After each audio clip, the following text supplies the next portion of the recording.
Boa noite, quarta-feira, 6 de julho. A propaganda eleitoral na internet só começa daqui a 40 dias, mas já tem candidato marcando presença nas redes sociais. Sobre o que a legislação permite, vamos conversar com o presidente da Comissão de Direito Eleitoral da OAB Bauru, o advogado Conrado Segala. E ainda... 2.300 famílias do movimento social de luta estão acampadas em Bauru em busca de terra para a construção de casas. Mundo Pet. Você vai saber por que proprietários têm substituído a ração por comida natural, especialmente preparada para o bichinho de estimação.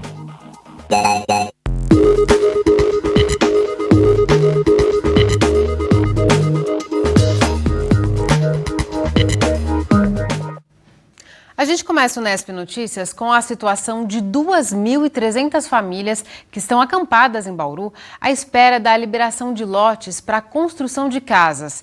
Elas fazem parte do movimento social de luta. As lideranças afirmam que ocupam propriedades públicas que não estão sendo usadas. São pessoas que tentaram ter um imóvel próprio e não conseguiram e também não têm como pagar um aluguel. Rúbia está desempregada há 2 anos e o aluguel de cerca de R$1.000 que pagava em uma casa no Geisel começou a pesar no orçamento. Por isso, ela, o marido e o filho se mudaram para o acampamento Morada da Lua, do MSL, o Movimento Social de Luta. Hoje no mercado tá tudo caro, então a gente dava mais para aluguel do que para dentro de casa, né? Então aí eu conheci o MSL, né, o Movimento Social de Luta. A gente veio para cá já faz mais de 2 meses. E graças a Deus hoje eu estou dentro do meu lote, né? Esperando assim uma regularização, né? Para a gente estar podendo fazer umas economias, construir uma casa melhor, né? Rúbia conta que até tentou uma moradia por meio de programas sociais, mas nunca foi contemplada. Eu me inscrevi, na verdade, no programa Minha Casa Minha Vida, mas eu não consegui. Eu já fui atrás de financiamento também da Caixa Econômica e eu não consegui, devido à renda que hoje é baixa. Pensei de comprar também um lote por aí, né? E eu não consegui, porque ou eu pago, aí seria assim, elas por elas. Eu pagaria o aluguel e pagaria também o terreno. Então, para mim, já não dava certo nem para construir, né? É o mesmo motivo que trouxe a Sueli ao movimento. Ela também não conseguia mais equilibrar as contas com um aluguel de R$800. Eu tinha um comércio alugado e pagava aluguel muito alto. E foi ficando de fraco do comércio, eu tive que parar com tudo. Aí fiquei sabendo do movimento e vim para cá, para continuar a viver. Mas são muitas dificuldades por aqui. As casas não têm água encanada, esgoto e nem energia elétrica. Por isso, tudo que os moradores mais esperam é por infraestrutura. Que regularize tudo, né? E coloca as famílias tudo, cada um no seu lugar. E muita gente precisa disso aqui. Muita gente. O Morada da Lua está localizado em uma área à margem da rodovia Bauru-Jaú, onde também estão os acampamentos Morada das Estrelas e Canaã. Ao todo, cerca de 1.600 famílias estão vivendo nessa região. Mas o MSL ainda tem outros 3 acampamentos na cidade, com mais 700 famílias. Rose é uma das representantes do movimento e conta que a luta deles é por uma reforma urbana. Existe bastante família sem moradia e com a crise política, financeira que a gente está no país, essa parcela vai aumentar, tá? E toda a terra da União que tiver, não estiver sendo usada, nós vamos ocupar e pôr essas famílias. A nossa luta é uma luta justa, tá? Está na legislação que todo trabalhador, toda família tem direito à moradia e aqui não acontece. Quem chega aqui passa por um cadastramento. Só então é avaliada a possibilidade de a família permanecer no acampamento. É feita a doação de um lote e os moradores ficam responsáveis pela construção da casa. Muita gente procura a gente já fica com o nome e contato dessas pessoas. Quando a gente tem uma área em vista, a gente entra em contato com essas pessoas, faz o cadastro delas e entra na terra. Geralmente é a área da União, a área pública, ou do Estado ou da Prefeitura. Nunca uma área particular. Ainda assim, Rose diz que eles têm que lidar com o preconceito de quem não conhece o movimento. Hoje em dia é muito mais fácil você financiar um veículo do que financiar uma moradia, uma casa. As pessoas pensam que só porque a gente é sem teto, sem terra, que a gente é de um movimento social, que a gente não pode ter um veículo, não pode ter um carro, não pode ter uma boa roupa. Nós não somos criminosos, nós somos pessoas de direito, nós somos trabalhadores lutando pelos nossos direitos. Além da moradia, o MSL também se preocupa com o bem-estar dos trabalhadores. Nessa área aqui, localizada entre os 3 acampamentos, Nova Canaã, Morada da Lua e Morada das Estrelas, vai ser construída uma horta comunitária, que além de gerar alimentos, também vai ser uma fonte de renda para os moradores. Hoje a gente veja que não só a moradia resolve o problema dessas famílias, né? Resolve uma questão, não a segunda. A questão segunda é de adquirir renda para essas famílias, porque tem criança, tem mulheres que precisam de um leite, então precisa ter algum dinheiro para sobreviver.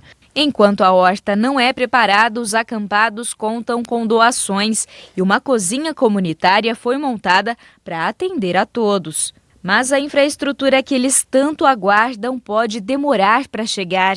De acordo com o prefeito Rodrigo Agostinho, a área ocupada não é da União e pode gerar reintegração de posse. Nós já agendamos uma reunião com a Secretaria do Patrimônio da União em São Paulo, vamos dialogar com eles ainda essa semana, para a gente poder verificar uma saída para isso, né? Um conflito fundiário que infelizmente está acontecendo na nossa cidade. A prefeitura não pode sequer pedir a reintegração de posse porque esses lotes não pertencem à prefeitura, né? São lotes particulares. Pode ser que parte dessa área tenha sido, enfim, palco de uma grilagem ou de alguma coisa, pelo menos é o que os líderes do movimento dizem. Isso vai precisar ser comprovado ainda, né? Então nós estamos diante aí de um problema que pode se arrastar na justiça. Enquanto esse impasse não é resolvido, Rodrigo afirma que a prefeitura não pode fazer obras no local. A ideia é que a gente possa direcionar projetos sociais para essas famílias, mas a prefeitura tem uma dificuldade muito grande que a prefeitura não pode sequer construir lá dentro. Em tese, todos aqueles lotes possuem donos e que num determinado momento podem buscar na justiça a reintegração de posse.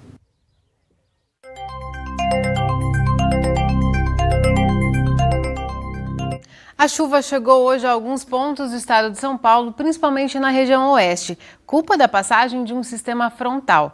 Aqui em Bauru, por enquanto, ele só causou muito vento. Tem chance de chover hoje ainda, mas é baixa. Vamos saber como fica o tempo amanhã. Nesta quinta-feira, o tempo volta a ficar firme sobre o estado de São Paulo. Tem previsão de chuvas apenas para o litoral. Em Bauru, o sol deve aparecer entre nuvens. Agora, a umidade do ar é de 66%. Os ventos sopram a 13 km por hora. Nesta quarta, a mínima ficou em 16 e a máxima chegou a 28 graus. Amanhã, a temperatura cai um pouco. Os termômetros devem variar entre 13 e 22 graus. Depois do intervalo, você vai conhecer um hábito que vem crescendo entre os donos de animais de estimação. Cozinhar a comida dos pets com ingredientes naturais. Não é resto de alimento, não. É comida especialmente feita para eles. Continue com a gente que o intervalo é bem rápido. A Divisão de Ensino às Artes da Secretaria de Cultura está com inscrições abertas para cursos gratuitos de música, teatro e artes plásticas. As informações com a repórter Kátia Vanzini. As vagas são para as áreas de artes plásticas, teatro e música e as aulas começam no segundo semestre de 2016. Quem vai nos dar mais detalhes é o Nilson Batista, que é o diretor da Divisão de Ensino às Artes. Nilson, quem pode se inscrever? Cada curso é específico para a faixa etária, né? Mas a partir de 8 anos a gente tem vaga para a pessoa que procurar nos cursos de artes, curso de teatro também a partir de 8 anos e os cursos de música a partir de 10 anos. Não tem idade limite, é idade mínima sempre, né? Que pode procurar a gente aí de acordo com a especificidade de cada curso. Tem algum custo? Não tem custo nenhum, né? Todos os cursos são gratuitos, a gente não cobra nem mensalidade nem inscrição. E fica aí o convite pessoal para poder estar participando com a gente. Tem que procurar a secretaria aqui para fazer a inscrição. Isso, as inscrições acontecem aqui no Centro Cultural, Avenida Nações Unidas 89. Né? A gente não faz inscrição por telefone nem por internet, é presencial mesmo com a documentação. Vai ser necessário fazer uma seleção? Alguns cursos têm seleção, né? Porque a gente tem poucas vagas e tem muita procura. A seleção é uma aula aberta, uma entrevista com um aluno, para poder a gente separar quem que vai ser matriculado direto e quem vai ficar para a lista de espera. Então, reforçando, se você se interessou, é só procurar a Secretaria de Cultura, que fica na Avenida Nações Unidas, 89, para fazer a inscrição. Outras informações pelo telefone 3235 1193. Está crescendo o número de donos de pets que substituem a ração por comida caseira. Mas não são as sobras do que a família come. É uma refeição especialmente preparada para os animais. A gente foi saber quais são as vantagens desse novo hábito. Essa é uma cena típica de uma cozinha no momento do preparo do almoço. Chuchu e abóbora picados, na panela a carne já está cozinhando. Mas essa refeição não é para o almoço de Marta e o marido. A comida está sendo preparada para os 2 cachorrinhos do casal. A Blanche, uma bison frisé, e o Cebola, um cachorro sem raça definida.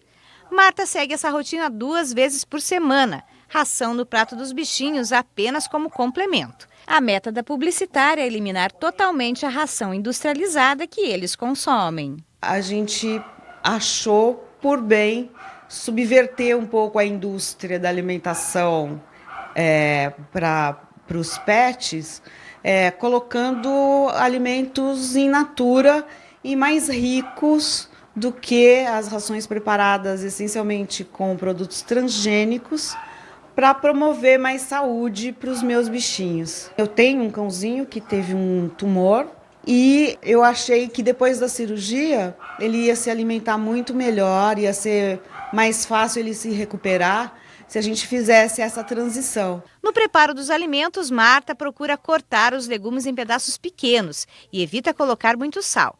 E a cebola é um condimento proibido na preparação do alimento dos cachorros. Na natureza, eles se alimentariam do sal que já contém na carne, né? Na própria terra. A cebola, eles jamais se alimentariam de uma cebola na natureza, além do que para os cães ela é altamente tóxica para o fígado, o que resulta numa anemia crônica. E pelo visto, Cebola e Blanche aprovaram a refeição. A Marta está fazendo direitinho. Essa veterinária explica que a alimentação natural para animais de estimação não pode ser com restos de comida. Tem que ser preparada à parte, tomando certos cuidados e, de preferência, com alimentos integrais e de boa qualidade. Ela tem que ser feita respeitando as proporções de proteína, carboidrato, víscera e vegetal. Tem que ser tudo selecionado, os cortes de carne, os grãos são arroz integral, aveia, grão de bico, lentilha. Então, às vezes, a pessoa nem tem isso na alimentação da família, mas para fazer a alimentação natural dos cães, são esses ingredientes que são utilizados. A vantagem é a aceitação, que é muito boa, você nunca mais vai ter que brigar com o teu cão para ele se alimentar. Não tem conservante e não pode, assim, fazer para o mês inteiro. Então, vai estar sempre comendo uma comida novinha, fresca. A opção de preparar a alimentação dos cachorros ainda não é um hábito comum. A praticidade e a quantidade de nutrientes que as rações vendidas no mercado dizem conter acabam atraindo o consumidor. Os números comprovam o crescimento no segmento de rações. O Brasil é o segundo no mundo no segmento de mercado pet. Só o setor de alimentação representa 2/3 deste mercado. Na hora de escolher uma ração, o consumidor deve estar atento para produtos de qualidade. A ração deve conter nutrientes como proteínas, carboidratos, vitaminas e minerais. Mas ainda são poucas as marcas no mercado que oferecem cereais integrais na alimentação dos bichinhos. A industrialização da alimentação do animal hoje está muito específica. Então, a gente tem rações medianas, rações boas, rações excelentes.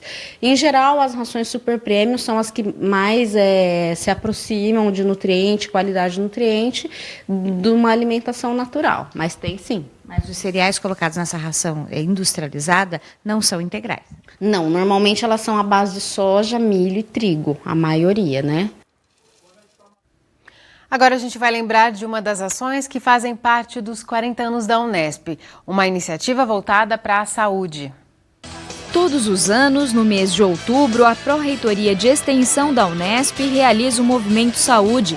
O evento é realizado simultaneamente em todos os campos do estado, com atividades que buscam levar mais qualidade de vida para professores, servidores e alunos. Em Bauru, as 3 faculdades e o CTI participam das ações. A gente está trabalhando com o público jovem, né? Posteriormente pode estar entrando na universidade, né? Tá aí conscientizando, né? A prática constante, né? Sair dessa vida sedentária, né? Mas a gente não vê a consequência agora. Mas isso, futuramente, pode vir acarretar em doenças, hipertensão, né? Arterial, diabetes e outras mais. Depois de passar pelas atividades, todos reconhecem a importância de interromper um pouco a rotina para cuidar da saúde. Achei muito legal, muito interessante, em função de muitas vezes a gente acabar não fazendo atividade física nenhuma, mas é muito importante. O Movimento Saúde faz parte dos 40 anos da Unesp.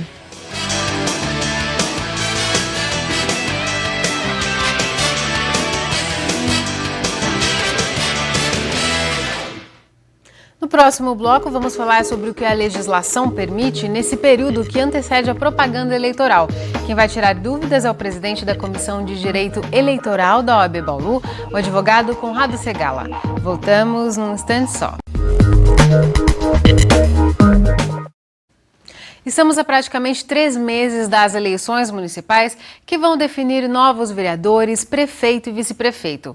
Apesar de os candidatos ainda não poderem registrar as candidaturas, muitos já se lançaram. E para a gente saber até onde eles podem ir para convencer o eleitorado, recebemos em nosso estúdio o presidente da Comissão de Direito Eleitoral da OAB Bauru, o advogado Conrado Segala. Conrado, muito obrigada por sua presença aqui no Unesp Notícias. Eu que agradeço o convite. A propaganda eleitoral só começa no dia 16 de agosto, no mês que vem. E antes dessa data, os candidatos podem dar publicidade de alguma forma às suas pré-candidaturas, na verdade? Então, na verdade, eu só posso identificar alguém como candidato a partir do momento em que ele for registrado perante a Justiça Eleitoral.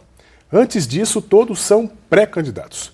Como pré-candidatos, eles podem se apresentar e anunciar as suas qualificações pessoais, as suas ideias sobre a cidade, as suas opiniões, desde que, e isso é muito importante que seja frisado, que não seja feito pedido explícito ou implícito de votos.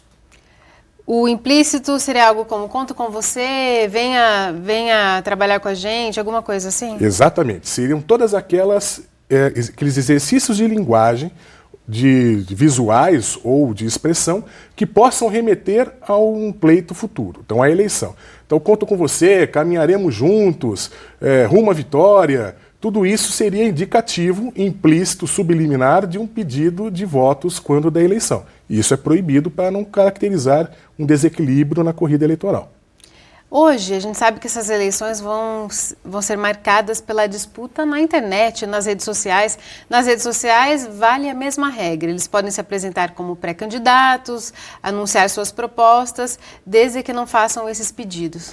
Então, estas eleições serão as eleições de 2 situações, do corpo a corpo e da mídia social. Será a eleição do Facebook, a eleição do Twitter, a eleição do Instagram. E desde já, os pré-candidatos já estão utilizando estas redes. Aqueles que estão já sedimentados nos seus propósitos já estão utilizando desses instrumentos, até porque o prazo é muito curto daqui até as eleições e o prazo de campanha, propriamente dito, será ainda mais curto, de apenas 45 dias. Então o Facebook será, usando esta ferramenta, uma das mais importantes. E pode sim, desde agora, desde que não haja o pedido de votos, que eles sejam apresentados. Então nós estamos vendo aí vídeos de pré-candidatos informando a sua pré-candidatura, isso não é proibido, mas desde que tome o cuidado de não fazer o pedido implícito ou explícito de votos. Mandar mensagens por WhatsApp, SMS, eles podem também? Então, as mensagens podem ser feitas. Há um problema de uma regra de spam, que aí já entra na legislação de informática. Quando eu estou mandando mensagens, eu tenho que dar a opção ao destinatário de recusar, de rejeitar estas mensagens. Então eu tenho que ter, quando falo, por exemplo, de e-mails, eu tenho que ter a previsão da pessoa poder clicar num determinado espaço e cancelar o seu nome dentro daquele grupo de destinatários. Conrado, uma pessoa que pede indiretamente o voto para um determinado candidato, ele não pode, mas um cabo eleitoral que já manda uma mensagem, contamos com você, vamos caminhar juntos, isso seria proibido? Não o pré-candidato, mas uma outra pessoa. Então, é importante deixar claro que eu não posso tolher o direito de expressão do cidadão. Então, todos nós temos o direito de emitir as nossas opiniões.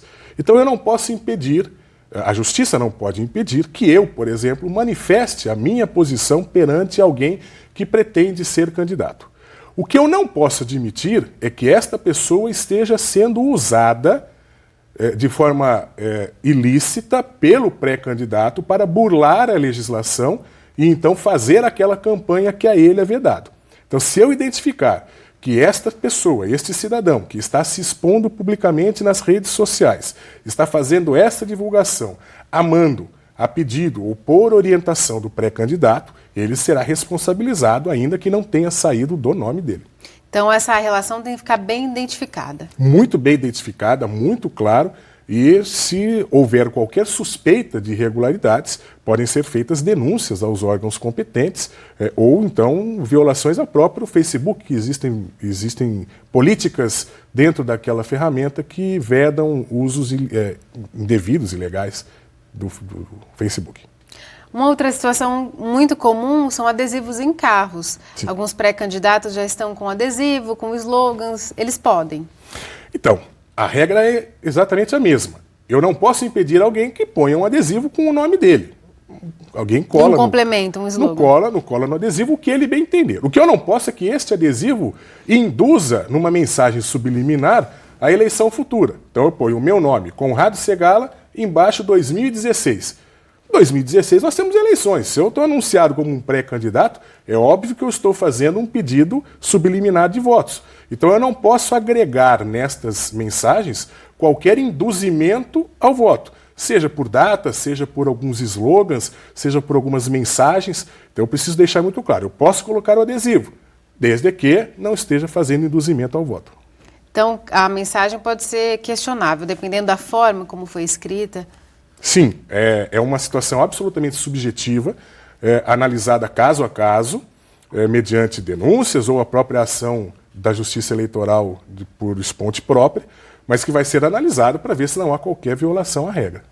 Conrado, daqui 2 semanas, no dia 20, estão abertas as convenções. A partir daí, haverá já o registro oficial de candidatos. A partir desse momento, nós teremos do dia 20 de julho até o dia 5 de agosto o período de convenções partidárias. Dentro deste período, os partidos políticos devem realizar as suas convenções e escolherão os seus candidatos ao cargo majoritário de prefeito e ao cargo proporcional, que é o cargo de vereadores. Feita a convenção, nós teremos então candidatos. Só que esses candidatos terão que ser registrados junto à Justiça Eleitoral para serem assim configurados. Então nós teremos as convenções, serão escolhidos dentre aqueles pré-candidatos os que vão efetivamente participar da campanha, do pleito, e aí sim, fazendo o registro, eu posso anunciá-los como candidatos. Tá certo, só para reforçar então, a propaganda eleitoral começa no dia 16 de agosto, então antes desse período não são permitidas essas colocações que você fez aqui, não é, Conrado? E a propaganda no rádio e na televisão é no dia 26 de agosto, 10 dias depois. Perfeito, as datas são exatamente estas. Tá certo, então, muito obrigada por sua contribuição. Eu agradeço. É isso por hoje, a gente volta a se encontrar amanhã às 7 da noite, ao vivo. Tchau!